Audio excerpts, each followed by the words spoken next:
when she gets to drinking, she takes hammers or either a shoe, just about anything she could get her hand on and hit me with it. Where would she hit you?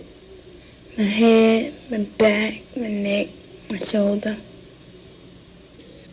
He took me with that wire and he hit me for nothing. And then What kind of wire was that? Like, you know the telephone? The wires from the like those? Or like that. What did he do with it? He started hitting me with, he left me marks, man. Where did he make marks? In my arms. One night, me and my two sisters, we went upstairs, went to bed, right? My mother, she fed us and we went to bed. So we were sleeping, and I just heard this boom. She pushed the door open, and we sleeping. She said, get up, get up. And I got her, and her boyfriend was standing there. She said, take off all your clothes. I took off all my clothes. She woke up my sisters, told them to take all their clothes off. Then he had a mop. They beat us with the mop. She threw us all over the walls and stuff. She choked at me. She's called me all kinds of names and things. My sister was crying, and then after that, she kept choking me, saying I wasn't no good, and everything, said I'm gonna wind up like my older sister and everything. And then her boyfriend, he came in there, he started beating all three of us, throwing us all over the room in the bed. My mother was saying, kill him, like that. These young girls have all been abused by their parents. There are only 3 of the more than 22,000 children who were battered in New York City last year. Yet they're 3 of the lucky ones. More than 200 other children were much less fortunate. They were beaten to death, burned to death, branded with hot irons, thrown into courtyards, starved to death. Every week in this city, at least one child dies from battering. Child abuse has become the leading cause of infant death in the United States. Chair. Dr. John Devlin is Deputy Chief Medical Examiner for New York City. Now, a battered child, you have to understand, is a child who is consistently, repeatedly tortured over a long period of time until such time as he dies. When I say tortured, I mean it in the absolute sense. The child is burned, bitten, beaten, whipped. We have cases where children are punished by lighting the stove and their hands are stuck in the fire. When they can no longer do that because the hands become burnt nubbins, they use their feet. When their feet are nubbins, they then resort to plunging them in boiling water. Children are thrown against objects, they're swung and hit against objects, they're thrown against the ceiling, they're jumped on, they're kicked, they're punched, they're bitten. Cigarette bites, old burns, fresh burns, and one of the characteristics, of course, of the battered child is numerous old injuries. Multiple fractures of bones which were untreated and are poorly healed. Numerous old scars. Now, these children are helpless. A 2-year-old child can't decide to pack a bag and leave home. He is strapped to his environment exactly as though he were chained to the walls of a medieval dungeon. There is no escape. There is no hope. The temporary shelter for abusing mothers at New York's Foundling Hospital has been set up to try and help abusing women stop battering their children. The shelter program is run by Dr. Vincent Fontana. We found that many of these parents themselves had been beaten or possibly psychologically abused, neglected, and physically abused. And what happens is that they do it to their own children simply because it's been programmed. This is something that they have learned as youngsters, as early childhood.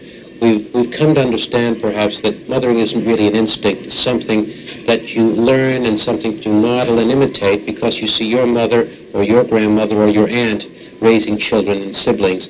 And so when you have your child, it's been actually programmed into you. These parents we're talking about had nothing like this to model themselves on. All they saw was violence, interfamilial violence, violence upon themselves. And so when they become adults, their only way of acting out during times of crisis is usually one of violence, and it's usually the child who happens to be there that suffers. The abusing mothers live in the shelter for 3 months with their children.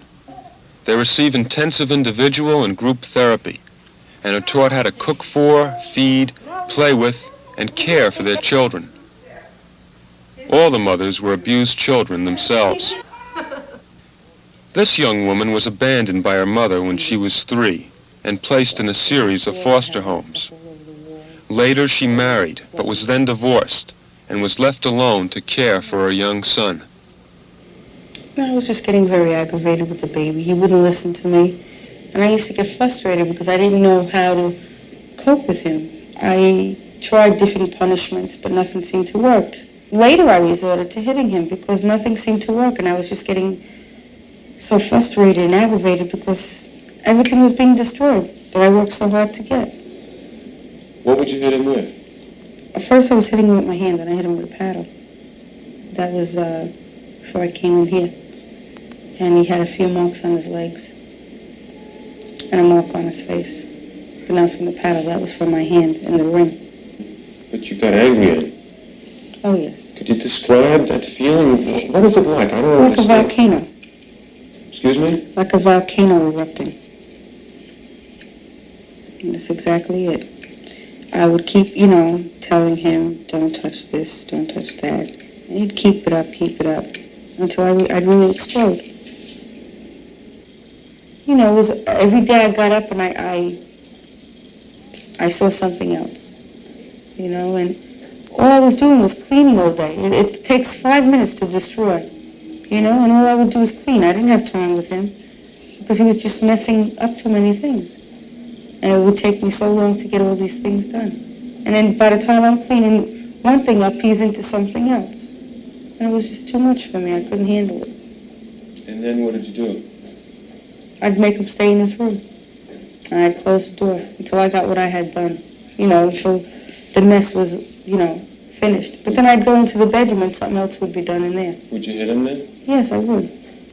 For the most part, we talk about these parents, they're not all crazy. And this is one of the fallacies that we say, well, they're all crazy. To do anything like this, you have to be mad. Well, the facts are that only 10% of them are schizophrenic or psychiatrically unfit. Then why do they do it? For the most part, the 90% we're talking about, you wouldn't be able to tell a difference if you were at a PTA meeting, a cocktail party, or walking down the street until that parent gets behind closed doors, the frustrations, the stresses and strains, and then because they have a potential, perhaps, they go beyond that thin line and they strike out at the child. I just felt that, everything was crumbling. I didn't know what to do with him. Every time I yelled at him, I felt guilty, or if I had to hit him, I felt guilty, or even to punish him, because I just didn't know what to do anymore. I just gave up then. I finally gave up. They're isolated people, they're lonely people, they have no friends, and when they strike out because there's no one there to help them. It's just that I have nothing. I have no life. I have nothing to look forward to. Nobody at home, it's just me and the baby. Half the times I used to sit down and cry. And he'd say, don't cry, Mommy, everything will be all right. But that was it, and it would just start all over again. Start with something else. Do you ever still get angry at your son? Yes. How do you feel when you get angry at him? That I want to punch him. Or that I want to hit him when he doesn't listen. This 15-year-old mother is suspected of battering her infant son. She can remember the treatment she received from her foster mother. She used to pinch me, clobber her nails in me, smack me, punish me, send me to bed without no food, or kneel me down in the closet without no food or nothing. She used to put you in the closet? What happened? She used to have me there about an hour, maybe all night. If I used to say a lie or anything, she used to take a jar of salt, just empty it all in my mouth, make me swallow. I I used to go to sleep crying all the time also. Praying to God that my father would come around and I would tell him so he could take me out. But that day never used to come. At the shelter, group mothers like Sister Marie Therese try and show the abusing women how to give their children affection and love. And sometimes I'll be very demonstrative, and love those little ones and hope that the mother sees that and is not afraid to give that same kind of love to her little ones. Sometimes they're afraid to do that, afraid to give, And even in loving her child, she could be afraid that that child would not return that love because she probably loved her parents somewhere along the line and there wasn't any love in return. So she in turn is afraid to love her child for fear she won't get that love back. So when I give the child this love, I love little ones. That's basic. But I'm hopeful that the mother will understand that contact, that physical bodily contact is very important to that little, and I'm just hopeful that she sees that. Do you love to be loved, Jose? Huh? Oh, yeah. Let's see this one. Unfortunately, the shelter program is limited. Only 8 mothers and their children can receive treatment at any one time. So far, 60 families have been helped. For all the mothers, though, this is their last chance to keep their children. The progress of each of them is evaluated, and a decision is made as to whether or not she'll be able to retain custody of her child. Mildred, who is 18, is the mother of 2 children. Her little girl had a 2-inch sewing needle stuck in her stomach. The boy was beaten by her boyfriend while Mildred stood by. She has also beaten the children herself. We are trying to help parents who have trouble either caring for their children properly or with their tempers and hurting children. How can we help you? Well, I discipline Jose. I hit Jose. I spank him if I have to. When he gets on my nerves, I smack because he does get on my nerves. How do you smack him? I smack him in his face and his hands. What do you smack him with? My hand. And I tell him, don't do that. I tell him, don't do that, don't do that. And I'd rather yell to him. When he gets on my nerves, I hit him. That strikes me as being a little harsh. Do you think I'm wrong? Well, yeah, he's a little bit strong. I know that. But, I don't have no temper to take his things. He's too much. He is. Well, do you think if you maybe talk to him? I do talk to him, and it goes in one ear and it comes out through the other. There's no use talking to him. Do you think it would be better if you didn't speak harshly to him and if you didn't hit him? That's what it takes. He really overdo it. That's when he really do it for good. And when I'm in a good mood, I like to play with him and everything, but and he gets me mad. He gets me mad. I won't take nothing from him. And I hit him. And I told him, you don't do that. And he came back and he had marks on his behind of the belt. And they told me what happened to him. I told him I hit him. 2-year-old kids are very, they're aggressive and fresh. Yeah, but that's what you got to teach them. They're ready for 2 to 3 or 4. That's what you got to be teaching your kids. Because if that's when that time comes up, and that's when the time you leave them do what they want, think when they grow older. Well, some people manage to do it without having to. Some people, when the people got, they control themselves. Well, I think all of us are concerned because hitting can go a little further, and then all of a sudden it's gone too far. I find myself I'm mean once in a while. You have too much of a temper for a person your age? Yeah. I'm too much, I tell you. Yeah. And then when I get mad and I can't take it out on nobody, I start breaking things. I'm like this. At home, I used to do it in my house when I was with my father, and he used to let me go out nowhere and leave me in the house. And then hit me. I used to go to my room, and I used to turn it upside down, break everything I had in my room. How old were you then? I was around 13 to 15. I've been like this since I was small. When I get mad at somebody, I go in my room and close that door and I start thinking and thinking. And I'm so mad. I'm mad at myself that I start crying because I can't take it out on nobody. I'm like this. I start crying. At home, when I used to be small, I used to take myself, beat myself up, punch myself, jump on the floor, hit myself across the floor, and start pulling on my hair. You serious? Yes, I'm serious. And you go ask my father. My father used to hit me because of that. When I used to go there, I used to pull on my hair and pull my hair and start taking on my hair. I used to steal on my hair, my hand, punching on myself, hitting across the forehead. My father used to scratch on my face. I used to scratch on my face, grab my face like this and scratch it. My father tells me. Why would you get mad? My father used to hit me and do something. Like my sisters used to take something away from me that it was mine. You know, that I got it for me. And they used to take it and break my things. And I told my father, she did this, she did that. And my father said, that's nothing, she's your sister. I used to get mad because they used to let me beat her up.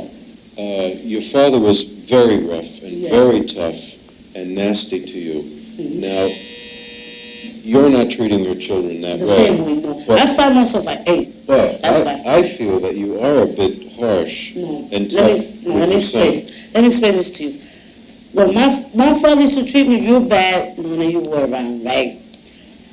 You think I'm treating my kid rough because you didn't see the way my father treat me. You see the way I'm treating my kids, right? So you think that's rough for you. But for me, that was there, that was the one who was being in it. I found myself, I'm treating my kids okay for the way my father treated my kids. You know what I'm trying to say, Okay, right? so I think you're saying, and it sounds, I agree, that you've done better Than my father than your did to father me. did. That's Could right. you do even better? I could do better. How? By doing it better, I could. I But don't mean being a perfect mother, but could you be easier and calmer and Yes, I could, more yeah. gentle with it? But it comes the time that my head blows over and I can't. You know. Even as we were filming, the shelter staff was deciding that Mildred's children weren't safe with her. In order to protect their lives, they were taken away from their mother. Mildred is just 3 years older than this young girl.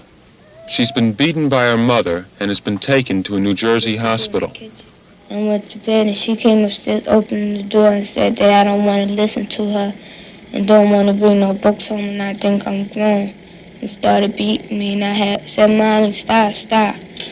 And then she had grabbed me by my neck and I had her fingernail. She said if I break her fingernail, she's going to choke me. Apparently, she had gone out to the movies with a girlfriend, came home, went to sleep, was awakened by her mother who had been drinking, and was then in a rage over the fact that she'd gone to the movies, began to hit her with an electric cord. And she had it folded over. Yeah. That's a very typical way that abusive parents abuse their children. They take an ironing cord or an electric cord, and it's folded over, and it's used to beat the child with, usually across the arms or legs or buttock. Like, when they peel the thing, that white thing off? Yeah. Some of them little things were sticking out. I guess how I got these. You got the scratches from that. How long did she hit you for? I don't know. She kept swinging, and then I had felt my arm, and I said, Mommy, stop, stop. So when you see marks like this, you have to be very suspicious. However, when she came into the hospital, she was filled with bruises and welts and marks, which have gone away essentially today. This is after about 2 or 3 days. You can see her also on her leg, some of the marks that are still prominent across here, which are caused by the long part of the electric cord.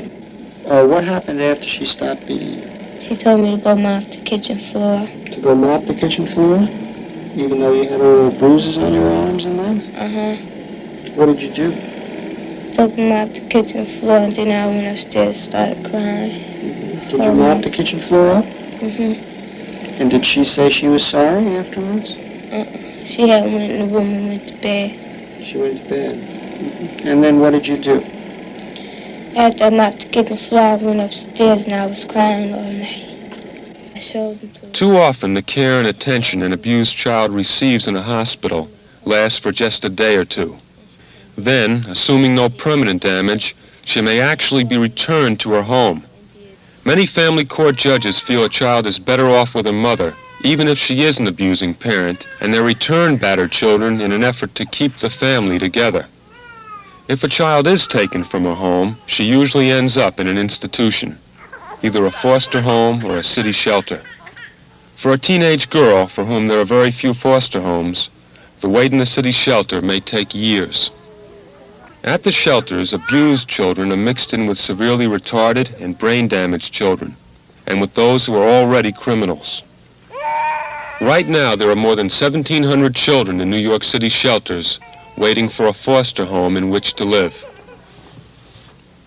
In Canarsie, a mainly white, middle-class community, cases of child abuse have been increasing.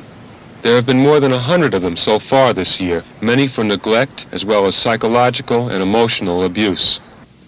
This woman is the mother of 4 children and comes from a well-to-do Brooklyn family. But she became addicted to heroin and severely neglected her children. Now she's faced with the problem of caring for her 2 younger sons. Well, as I said, I'm going to be 39, and from the time I was 17, I had my first son. I used drugs. I used drugs for 15 years. In between, I had children.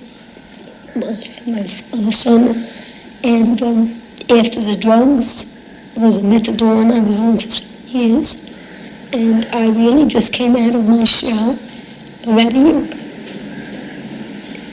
And 20 years have really gone by that I didn't live, I just existed, because you can't call it living from one fix or one drink or one whatever. I didn't contribute anything to them. But you understand, I was too involved in myself and my own problems. They didn't know. I was for me. Oh my God. They didn't have a mother. I was a junkie. And if you're a junkie, you can't, there's no love for anybody else in your life. It was a 24-hour, it was a 48-hour day. How could you do this to your own 2 kids? They're not my own 2 kids. I do it to myself. I did it to myself. I waited 20 years for nothing. It's my life. I'm no good to me. I'm no good to nobody. Yeah, I feel for them. Sure I do. But I still come first. Now I want to try to help myself now. Then I want to help them. You know, everybody puts such an emphasis. You got children. Anybody can have children. Cats and dogs have litters. But what the hell good is it? Well, big deal. Oh, you're lucky you got 4 children. Got 4 children. Fine. Can I have a set of tea, too? I'm trying now to get my feet on the ground. As I said, I'm just opening my eyes. I'm aware of things now. It hurts. Believe me, it hurts me to say things that like, yeah, all right, later. Push them off. Fine. It hurts, eh? But when I'm saying, when I'm doing it, at the time, if my needs were greater, I fulfilled my needs. I couldn't think of them. Herbert Schwartz is a social worker who's been trying to help this mother and her children. Are the children safe in that home? Physically safe. Yes. I doubt if they will be murdered by her. And it sounds godlike, but it has not happened.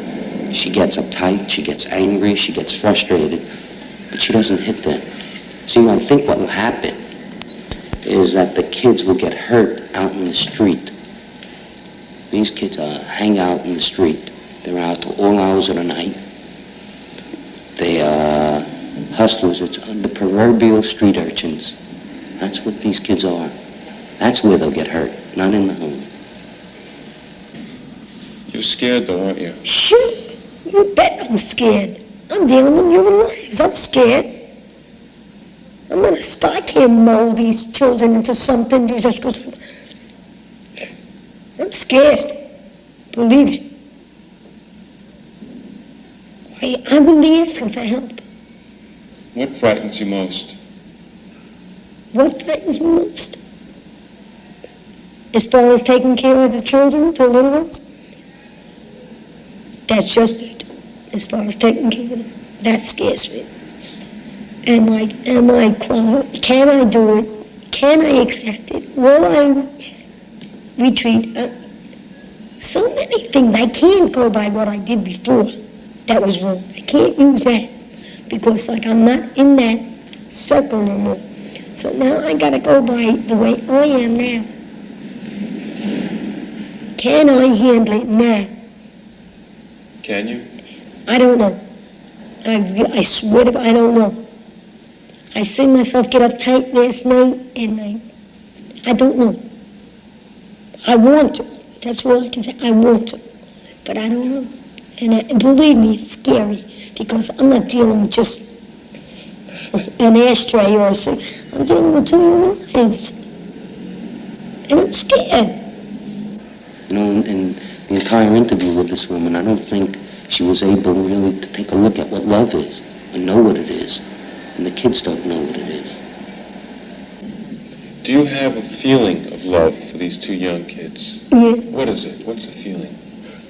I feel sorrowful. I feel sorrowful.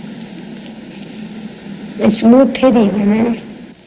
For me, I don't think a kid could go at all without love, without being hurt, terribly hurt, and almost permanently so. I don't think if the kid begins to receive love at a certain point in his life, he can begin to develop from that.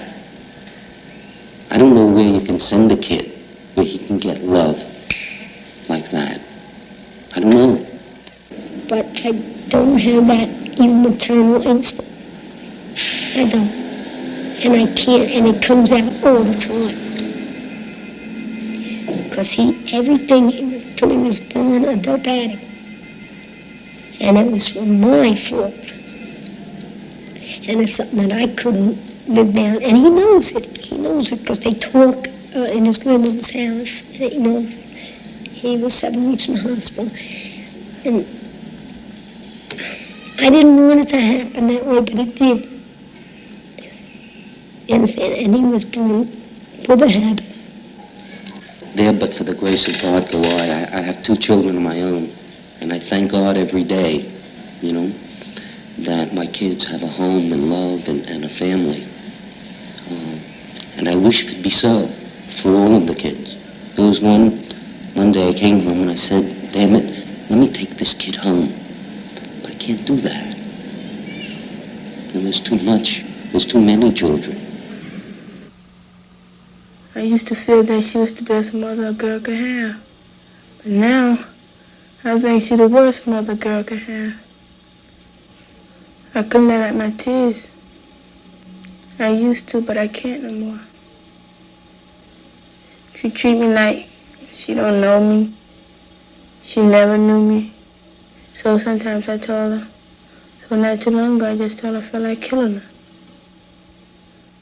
How do you feel toward your own mother? How do you feel toward her? Hate her. I don't know. I can't stand her. That's the way I feel. I feel like I wish he was there.